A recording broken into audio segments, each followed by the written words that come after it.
Get your free copy of the complete tutorial at www.teachucomp.com/free. You can also show or hide layers or layer groups in a layered image file. To change the visibility of a layer or layer group, click the eye icon that appears at the left end of the layer or layer group to toggle its visibility on or off. Alternatively, if you only want to view a single selected layer, you can hold down the Alt key on your keyboard and then click the eye icon of the layer or layer group to view. All the other layers will have their visibility turned off. This can be helpful when you want to concentrate on working with a specific layer's content without the distraction of the content on the other layers.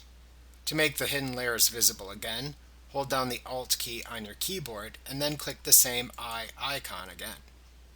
Like what you see? Pick up your free copy of the complete tutorial at www.teachucomp.com/free.